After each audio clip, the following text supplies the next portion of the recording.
hava müxəyi. Söz Allah rəhmət eləsin Çoban Məhəmmədin də vaxtı ki qarışma halında yazıq Məhəmməd işləməkdən əlləri qavar qoyur. Birdən çətinlik görmüyor. Ancaq bunun işi olmuşdu ki dağa daşa gedərdi, mal qaran aparardı, akşam devə gələrdi. Ama size bir şey diyeyim. Bu qahtıqla, südlə böyümüş uşağı getirib aran yerində, şəhərdə şaqalata tutanda günü gündən başlayıb saralıb soğulur. Yazıq Məhəmməd gecə gündüz ahnalı eləyirdi ki, bu ne günüydü ki mən gəldim düşdüm. Ne müddətdir mən düşmüşəm çöllərə. Sevgilim yurdundan köçdüm yarət. Pozdurun ilgarın əhdi peymanı, yaxşını yamandan seçdim yarə.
Şengüllü bağların,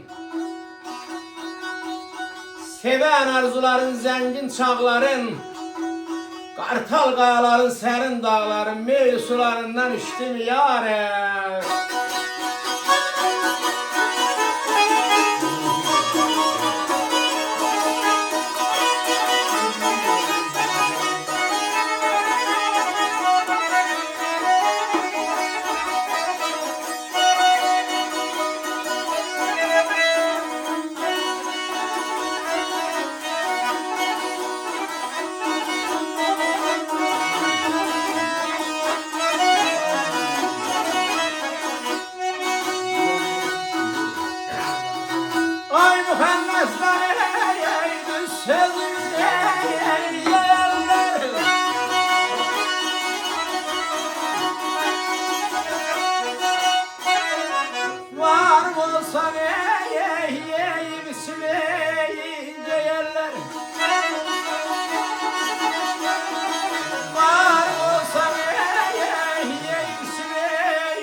Dünyadan keçdim yarım.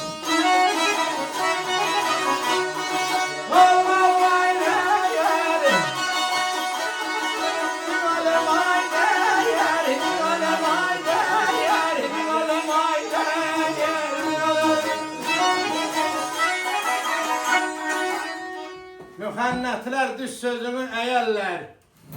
Varım olsa bundan kim qaçar, yeyib içib geyərlər. Qohum, qardaş, əlbət bir gün deyərlər, Məhəmməd dünyadan köçdüm yarım. Xoşbaxt olun, sağ olun. Sağ ol, ustad. Var olasın. Allah seni bu halka çok görmesin. Sağ ol. İkinizi de mal, sağ ol kadın. Sağ ol.